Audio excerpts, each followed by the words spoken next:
सारे व्यूअर्स को मेरी राम राम। जैसा कि हम सबको पता है कि एसएससी के नोटिफिकेशन में इस बार हवलदार की भी पोस्ट निकली हैं, यानी आप हवलदार की पोस्ट के लिए भी एसएससी के थ्रू अप्लाई कर सकते हो। और एसएससी ने 3603 वैकेंसीज इसकी डिक्लेयर की हैं। अभी एमटीएस की वैकेंसीज डिक्लेयर नहीं की हैं कि कितनी है, वैकेंसीज बाद में आएंगी। और रही बात हवलदार की पोस्ट की, फर्स्ट टाइम भाई एग्जाम कंडक्ट कराएगी एसएससी हवलदार का। एग्जाम कंडक्ट होने के बाद जिन जिन की अपॉइंटमेंट इसके थ्रू होगी उनको सीबीआईसी डिपार्टमेंट और सीबीएन यानी नारकोटिक्स में या कस्टम्स डिपार्टमेंट में भेजा जाएगा। अगर मैं एग्जाम पैटर्न की बात करूं तो वही होगा जो एमटीएस में पहले होता है, कोई अलग से कुछ नहीं होगा। हाँ, उनको कुछ अलग से फिजिकल स्टैंडर्ड चाहिए जैसे हाइट वगैरह, और फिजिकल एफिशिएंसी टेस्ट भी होगा उनका, वो भी उनको पास करना होगा। इसके बारे में मैंने पहले ही एक वीडियो में आपको सब नॉलेज दे दी है, सब कुछ बता दिया है, सारी इन्फॉर्मेशन आपको मिल चुकी होगी। अब मैं आपको बताता हूँ कि एक हवलदार की जॉब प्रोफाइल क्या होती है, उसको क्या क्या काम करना होता है। इससे पहले एक जरूरी बात, अगर आप एसएससी, आरआरबी, एनटीपीसी की तैयारी कर रहे हैं तो ओली बोर्ड लाया है आपके लिए फ्री मॉक टेस्ट, जिसका लिंक डिस्क्रिप्शन में है। ये फ्री टेस्ट देने से आपकी स्पीड और एक्यूरेसी दोनों ही बढ़ेंगी, जिससे आपका स्कोर इंप्रूव होगा। डिटेल्ड सॉल्यूशन एंड एनालिसिस के साथ साथ इस टेस्ट से आपको अपनी ऑल इंडिया रैंकिंग का भी आइडिया लग जाएगा। ये फ्री टेस्ट आप 2 एंड 3 अप्रैल को दे सकते हैं। साथ ही साथ ओली बोर्ड पर गुड़ी पड़वा उत्सव चल रहा है, जहां आपको 30% ऑफ मिलेगा और साथ में डबल वैलिडिटी भी मिलेगी। आपके डिस्काउंट एंड डबल वैलिडिटी के लिए कूपन कोड NEWYR यूज करना होगा। तो आप फटाफट इस फ्री मॉक एंड डिस्काउंट का पूरा फायदा उठाओ। जब आप एसएससी का एग्जाम क्लियर करके और सिलेक्ट होकर आएंगे और आपको डिपार्टमेंट अलॉट हो जाएगा कि आपको सीबीएन में जाना है या सीबीआईसी में जाना है, तो सबसे पहले आपको कमिश्नरेट अलॉट होगा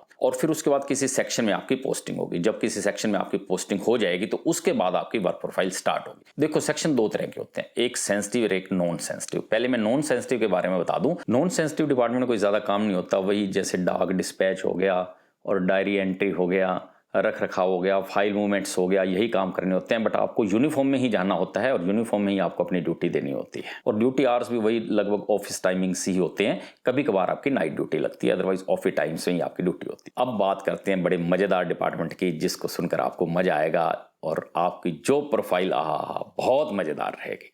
वो है सेंसिटिव डिपार्टमेंट। जब आपकी पोस्टिंग सेंसिटिव डिपार्टमेंट में होगी, सेंसिटिव डिपार्टमेंट यानी एंटीविजन में या प्रिवेंटिव में, यानी एंटीविजन भी बोला जाता है इस डिपार्टमेंट को और प्रिवेंटिव भी बोला जाता है, उस डिपार्टमेंट में होगी तो आपको बड़ी मजेदार ड्यूटीज मिलेंगी। यानी आपको रेड भी कंडक्ट करनी होगी, आपको रेकी भी करनी होगी, बहुत कुछ करना होगा। तो देखो, रेड अगर कहीं करनी है तो सिर्फ रेड ऐसे नहीं कि आप कहीं भी जाकर रेड कर दो, पहले रेकी करनी होती है। भाई वाकई वहां टैक्स चोरी हो रही है या नहीं हो रही, हम रेड करें, हमारी मैन पर वेस्ट तो नहीं जाएगी कि वाकई टैक्स चोरी हो रही है। अगर वो है तो वहां रेड मारना है, नहीं तो रेड नहीं मारनी, और उसके लिए रेकी की जाती है। तो रेकी में इंस्पेक्टर अपने साथ चाहे तो अपने असिस्ट के लिए हवलदार को भी ले जाता है।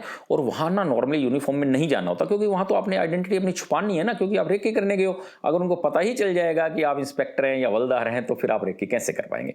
और अगर आप रेकी में पाते हैं, लगता है आपको वाकई में टैक्स चोरी हो रही है, तो फिर टीम बनाई जाती है, सारी प्लानिंग की जाती है और वहां पे रेड की जाती है। और देखो, रेड में हवलदार को जरूर ले जाया जाता है, क्योंकि हवलदार की वहां बहुत सारी ड्यूटीज होती है। अगर 1 या 2 इंस्पेक्टर ही वहां जाएंगे तो कैसे वो सर्च कर पाएंगे। सर्च के लिए मैन पावर की जरूरत होती है, तो मैन पावर के लिए वो जितने भी लोगों को चाहिए, जितने हवलदार को चाहिए, वो अपने साथ लेके जाते हैं। तो मैन पावर का मतलब ये नहीं है कि मार धाड़ करनी है, आपको मारना कूटना है, किसी कुछ करना नहीं, ऐसा नहीं है। आपको सर्चेज में असिस्ट करना है, ये देखना है कि कोई फाइल या कोई डॉक्यूमेंट्स डिस्ट्रॉय ना किए जाएं या उस प्रीमिसेस से बाहर ना भेज दिए जाएं और आपकी रेड अनसक्सेसफुल ना हो जाए। आपको वो हर संभव प्रयास करना है कि अगर आपने रेड की है तो सच्चाई सामने आए। अगर उन्होंने कोई टैक्स चोरी कर रखी है या कर रहे हैं तो पकड़े जाए और जो भी कानूनी कार्रवाई हो वो हो उन पे। इसके अलावा जो बड़ी बड़ी बिल्डिंग्स हैं, जैसे आईटीओ पे है इनका हेड ऑफिस, उसकी सिक्योरिटी तो सीआईएसएफ के जवानों को दी जाती है, सीआईएसएफ ही उसकी सिक्योरिटी करती है। और जो छोटे कमिश्नरेट हैं या जो छोटी बिल्डिंग है, वहां इन हवलदार की ड्यूटी होती है, उनको सिक्योरिटी अरेंजमेंट करना होता है, वहां की सिक्योरिटी देखनी होती है और बहुत सारे काम करने होते हैं। जैसे शाम को अगर ऑफिस लॉक हो गया तो इनको एश्योर करना है कि लॉक वगैरह सब सही हो गए हैं। और रात की ड्यूटी गेट पे देनी, इसको कंट्रोल रूम ड्यूटी भी बोलते हैं। गेट ड्यूटी का मतलब ये नहीं है कि आपने ये देखना है कि भाई गेट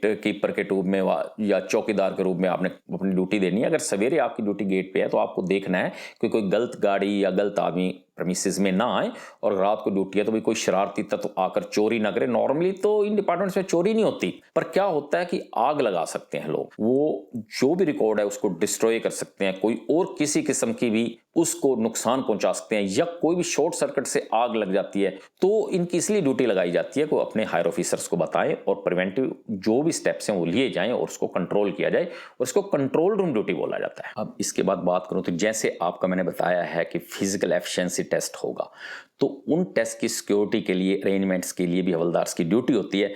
ये नहीं है कि उन्होंने आपका ये टेस्ट कंडक्ट करवाना है, उनका ये है कि जैसे आपको साइकिलिंग करनी है या आपको वॉकिंग करनी है तो कोई इंटरप्शन ना आए, कोई बीच में आपके जो भी आपका ग्राउंड बनाया गया है बीच में आए। नॉर्मली क्योंकि ये जो भी होता है ना आपका फिजिकल एफिशिएंसी टेस्ट, ये किसी स्टेडियम में होता है, चाहे वो इंस्पेक्टर्स का हो या हवलदार्स का हो, तो उसके लिए भी सिक्योरिटी अरेंजमेंट्स की ड्यूटी इन्हीं की होती है। इन्होंने ही ये सारी चीजें देखनी होती हैं। इसके अलावा और जो इनकी ड्यूटी होती है वो ये है कि इनका जो भी ऑफिसर इनको कोई भी ड्यूटी असाइन करता है तो वो इनको करनी पड़ती है। जो भी ऑफिशियल ड्यूटी जिसको देने के लिए उसके पास पावर है, अगर वो कोई वो ड्यूटी देता है तो वो भी आपको करनी होती है।